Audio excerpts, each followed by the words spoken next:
Agora a gente conta que a Atlas também divulgou uma pesquisa para a presidência da República nesse sábado. Vamos ver então os números dos votos válidos no primeiro turno da pesquisa estimulada. Acompanhe aí, o ex-presidente Lula do PT lidera com 50,3%. O presidente Jair Bolsonaro do PL vem em seguida com 41,1%. Ciro Gomes do PDT tem 4%. Simone Tebet do MDB aparece com 2,7%. Um segundo turno entre Lula e Bolsonaro ficaria assim. O ex-presidente venceria com 53,1% contra 42,8% de Bolsonaro. A pesquisa foi registrada na Justiça Eleitoral e ouviu 4.500 eleitores entre os dias 28 e 30 de setembro. A margem de erro é de 1 ponto percentual para mais ou para menos e o nível de confiança é de 95%. Conversar com a Thaís Arbex sobre, claro, esses números também, que são importantes. Thaís vai aparecer para mim? Apareceu! Thaís, a sua análise sobre a pesquisa Atlas, desses números, e também depois quero conversar um tiquinho com você sobre rejeição da Atlas, que tem um nome diferente, né, mas também da IPEC e Datafolha. Por favor, querida. Analisa o cenário de imprevisibilidade em relação a essa definição ou não de segundo turno, mas como a gente já disse aqui no Jornal da CNN, as pesquisas divulgadas hoje, elas mostram uma tendência de não realização, de não finalização dessa eleição no primeiro turno, de realização de um segundo turno. Por quê? Porque o candidato que lidera as pesquisas, o candidato Lula, aparece muito próximo dos 50%. Para que a eleição fosse encerrada em primeiro turno, ele precisaria ter 50% mais um, ou a soma dos outros não ser maior do que a dele. Não é o cenário que nos mostram todas as pesquisas divulgadas até agora. Então, a gente volta a dizer o que eu disse no comecinho, que só acaba quando termina. Ah, misericórdia. Para quem gosta de emoção, é perfeito. Yuri Pita, emoção também. Câmera, tudo bem? Funcionando, tudo aí? Sim. Tudo certo? Então, bora. Sua análise sobre essa pesquisa também. Yuri Pita ama números. Tá feliz hoje, né? Um atrás do outro. Eu vi meu parquinho de diversão, né? Eu sei.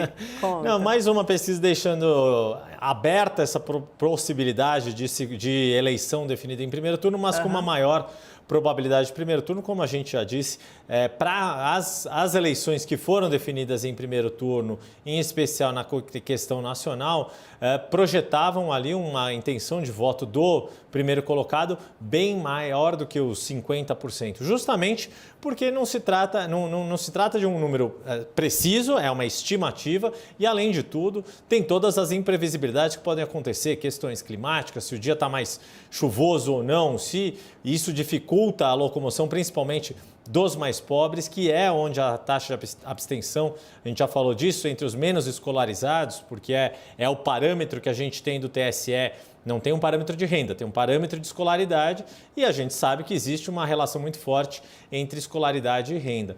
Por isso essa maior probabilidade apontada agora pelos institutos de que seja necessário um segundo turno. Esse limite dos 50% dos votos válidos está muito próximo ali, está muito na questão do limite. Eu estava olhando rapidamente aqui para baixo, sim, na questão regional da Atlas, que vai na mesma linha de outros institutos, de uma maior vantagem para Lula na região Nordeste de goleada, mas mesmo na região Sudeste apontando um pouco mais de votos para Lula do que para Jair Bolsonaro, um dos aspectos que a gente vai ficar bastante atento quando começarem a ser divulgados os resultados amanhã à noite. Sem dúvida. Yuri e Thaís, quero falar um tiquinho com vocês também sobre rejeição. O da Atlas tem outro nome, né? Chama imagem positiva ou imagem negativa. No levantamento da Atlas, me refiro, né, ao ex-presidente Lula e ao presidente Bolsonaro. Lula tem pela Atlas na imagem negativa 46% e Bolsonaro 56%.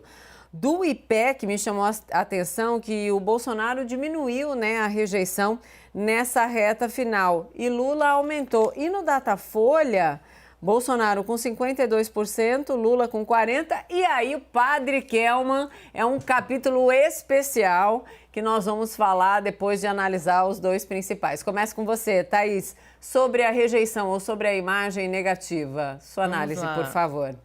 Rejeição no IPEC 46, certo? Do presidente Jair Bolsonaro. Isso. Teve uma diminuição nessa reta final, né, em comparação com o último número. Sim, Datafolha.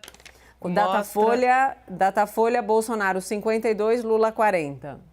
E aí, Atlas 56. 46 Lula e 56 Bolsonaro. Isso. O que a campanha do presidente Jair Bolsonaro sempre se preocupou durante toda a corrida? Com esse número de rejeição. Todo o esforço, ele tinha como horizonte diminuir a rejeição do presidente Jair Bolsonaro. Por isso que a gente viu uma entrada expressiva da primeira-dama Michele Bolsonaro na campanha para conquistar o eleitorado feminino, onde o presidente Jair Bolsonaro tem uma rejeição alta. Por isso que a gente viu uma série de acenos do presidente Jair Bolsonaro a um eleitor que não estaria apoiando ele. Por quê? Porque a campanha vinha trabalhando para tentar diminuir essa rejeição, Mona Lisa, para menos de 45%. Então, a gente vê que as pesquisas de hoje ainda não mostram isso. Sim, Yuri, quero te ouvir sobre a pergunta que eu fiz e daqui a pouquinho tem entrevista importante. Pois é, a gente tem essas variações de números, etc., mas a tendência é a mesma em todos os institutos. Sim. É de que o presidente Jair Bolsonaro tem uma taxa de rejeição ainda bastante alta. Ela teve, sim, quando a gente olha as séries históricas mais longas, alguma queda, já houve momentos em que ela foi pior, principalmente no fim do ano passado, mas a estratégia de reduzir a rejeição de Bolsonaro e tentar fazer aumentar a rejeição de Lula, ela funcionou apenas em parte, como a Thaís disse.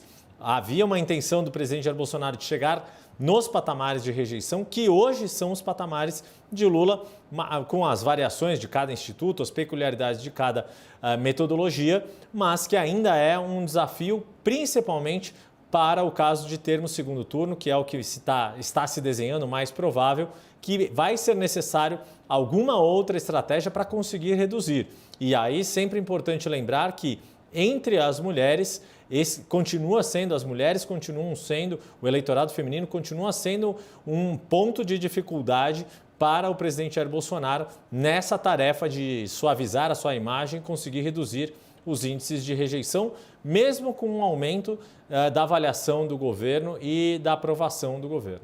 Sim, eu falei do Padre Kelman, eu vou falar rapidinho, não vai dar para ouvir vocês sobre o Padre Kelman, mas quanto mais se conhece, também, né, se potencializa ou não a rejeição. O Padre Kelman, então, no último debate, né, que conseguiu ali tirar o ex-presidente Lula do sério, no IPEC, a rejeição foi de 5 para 13 e no Datafolha 26%, né? Isso é bem importante também para a gente entender os movimentos ou a cabeça, né, do eleitor nessa reta final.